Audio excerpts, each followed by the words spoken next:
আপনারা জানেন যে আজকে ইনকিলাব মঞ্চের পক্ষ থেকে একটি গুরুত্বপূর্ণ কর্মসূচি ছিল।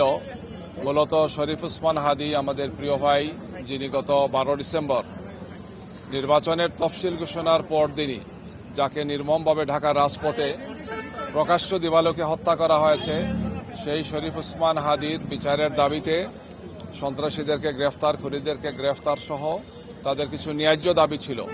এই ন্যায্য দাবির জন্যই তারা একটি কর্মসূচি দিয়েছিলেন, যেটি অত্যন্ত শান্তিপূর্ণ ছিল, সুশৃঙ্খল ছিল। এই কর্মসূচি পালন করতে গিয়ে ইনকিলাব মঞ্চের নেতা এবং কর্মীদের উপর সরকারের পেটোয়া বাহিনী হামলা করেছে, বেধড়ক পিটিয়েছে, তাদের উপর মারাত্মক অত্যাচার করেছে।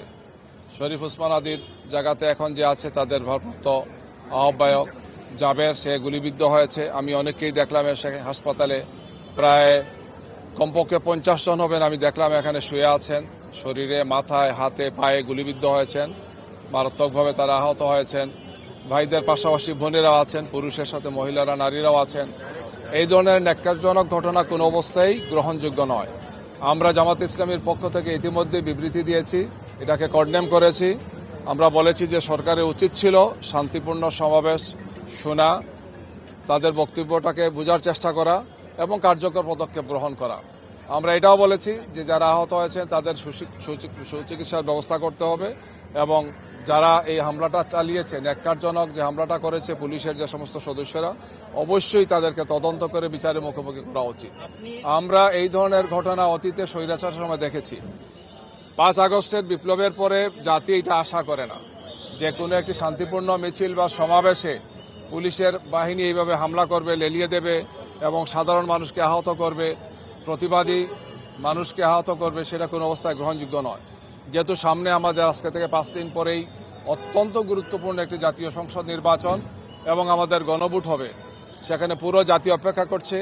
এই ধরনের একটি পরিস্থিতিতে আইন শৃঙ্খলা বাহিনীর সাথে যারা জড়িত তাদের উচিত ছিল দায়িত্বশীল ভূমিকা পালন করা, কোনো অবস্থায় পরিস্থিতিকে উত্তপ্ত না করা।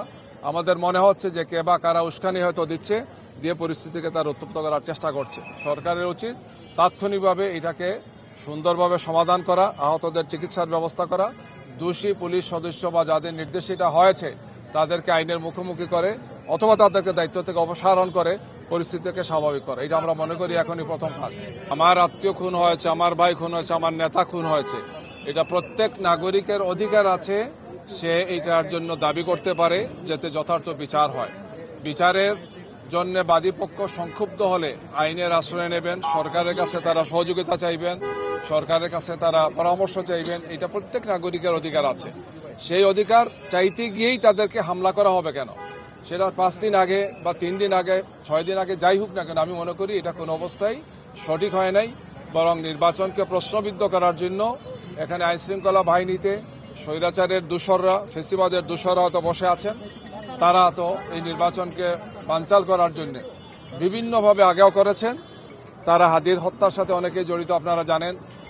তারপরে আমাদের একজন নেতা গত কয়েকদিন আগে হত্যা করা হয়েছে, রেজাউল করিম, ময়মনসিংহের শেরপুর জেলায় হত্যা করা হয়েছে। আমরা মনে করছি যে সরকারের এখানে দায়িত্বশীল ভূমিকা পালন করা উচিত। আইন শৃঙ্খলা বাহিনীকে অবশ্যই দায়িত্বশীল ভূমিকা পালন করতে হবে, নির্বাচন কমিশনকে দায়িত্বশীল ভূমিকা পালন করতে হবে। দাবি দেওয়া যে কোনো নাগরিক তিনি দিতেই পারেন, কিন্তু তাকে কিভাবে সরকার হ্যান্ডেল করবেন এটা সরকারের দায়িত্বশীল ব্যক্তিদের উচিত।